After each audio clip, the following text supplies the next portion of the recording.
Ya. Risetnya mungkin seperti apa? Iya, jadi saya punya waktu itu lumayan lama lah ya. Saya kan begitu terima skenario, dan saya biasanya skenario itu harus di print. Saya nggak bisa lewat handphone atau apa gitu. Nah, ketika saya baca, gila istilah kedokterannya banyak banget. Itu semua ada istilah-istilahnya. Tapi kan kalau cuma istilah, kan kalau di skenario itu istilahnya belum tentu diterangin ini adalah apa gitu kan. Ada yang diterangin, ada yang enggak. Nah, akhirnya saya cari sendiri tuh. Saya cari di Google, saya cari di YouTube pengucapannya apa, udah benar atau enggak. Karena kan kalau secara teks belum tentu pengucapannya benar saya. Saya nonton di YouTube, saya cari di Google, sampai saya cari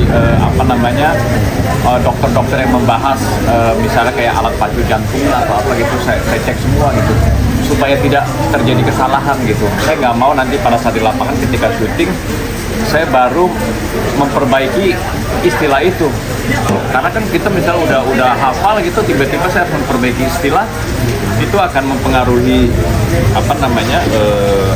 intensitas syutingnya gitu loh. Tapi kan setiap peran tuh ada tantangan masing-masing. Iya. Mungkin butuh waktu berapa lama sih untuk menyelesaikan tantangan dari setiap peran itu?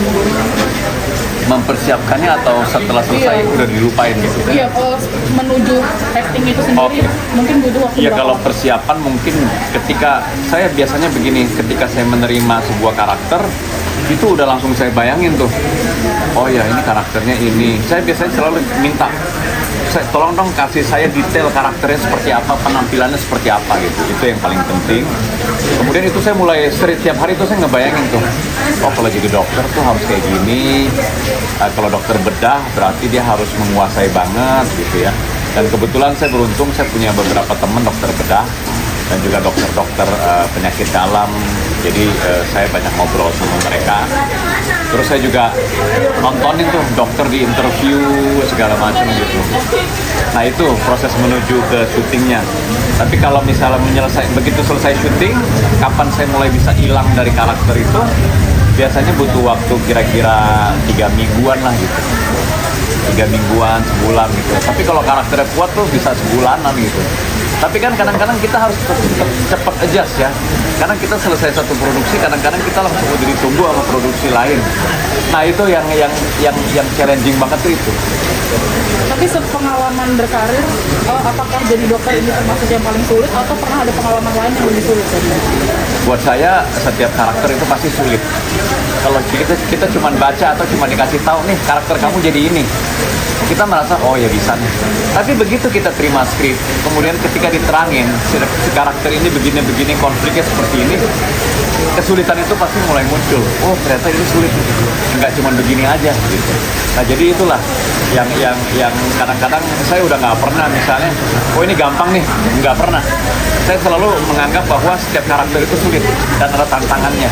Jangan cuma kelihatan misalnya perannya sebagai bapak, orang berada, pengusaha, sudah dianggap oh gue bisa nih gitu. Enggak juga, tapi kan si bapak dan pengusaha ini punya background yang berbeda-beda, kemudian punya konflik yang berbeda-beda, anaknya siapa, anaknya apa gitu, yang kayak istrinya kenapa gitu, kayak gitu. Jadi buat saya setiap karakter itu selalu penuh tantangan dan tidak mudah. Om, ini kan lagi persiapan promo web film ini ya. Nah, untuk di sela-sela itu juga Om juga sedang mempersiapkan persiapan anaknya, mantunya mau menikah. Gimana nih Om bagi waktunya? Artinya kan terpecah ini. Film sama enggak, kalau itu urusan anak. Gue sekarang ngurusin pokoknya kerjaan gue gitu. Tapi gimana Om persiapannya? Anak juga nggak Om? Ngajak discuss anak juga nggak? Discuss mengenai apa? Persiapan dia sampai mana, mungkin nanya-nanya gitu. Enggak, kan kalau anak sekarang itu punya punya keinginannya sendiri. Jadi saya memberikan kebebasan untuk dia gitu loh. Tapi konsepnya nah, kembali lagi kalau ke Skoteng.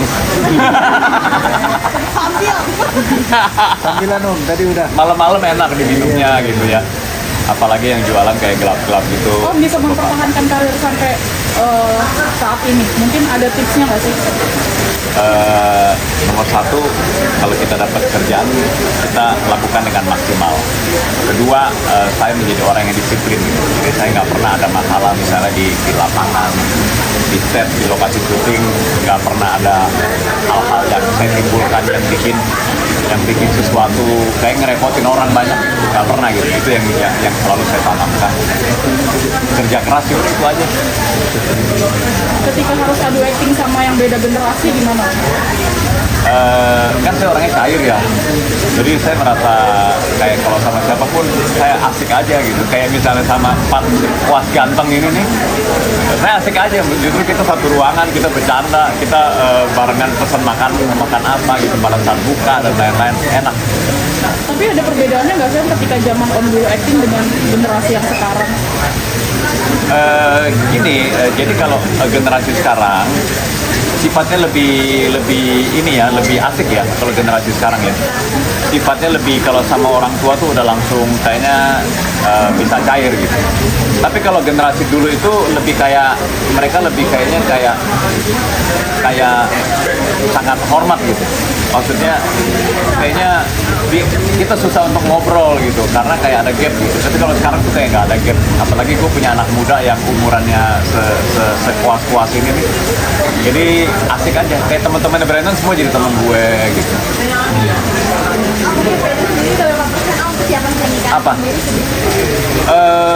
Nggak tahu, harus nanya dia kayaknya. Nggak tahu gue. Udah berapa persennya gue nggak tahu. Tapi konsep pernikahannya seperti apa sih Om? Hah? Konsep pernikahan yang Om Jadi saya nggak tahu nih kuas ini nikahnya kapan. Tergantung ya kan antara Ezra sama Z itu mau nikahnya kapan gue nggak tahu tuh. Kalau season 2 kayak atau season 3. Om sedikit Om nge-flashback ngomongin soal karir nih. Nge-flashback dulu memulai karir kan dari panggung sinetron ya. Iya. Mungkin seperti apa sih kalau nginget zaman dulu tuh perjuangannya sampai akhirnya bisa di titik ini? Zaman dulu itu kan kalau gue berangkat dari sinetron. Sinetron itu weekly biasanya. Satu episode kita bisa selesaikan dalam waktu kadang-kadang seminggu, lama banget. Nah tapi kalau sekarang itu satu episode bisa 2 hari, 3 hari gitu. Jadi lebih cepat.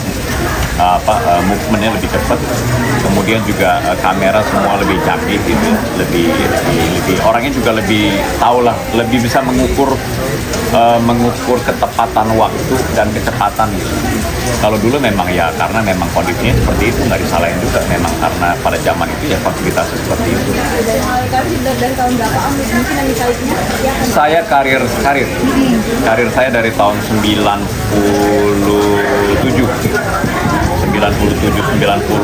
lah. Pertama kali saya syuting tahun 96, begitu Brandon lahir saya syuting.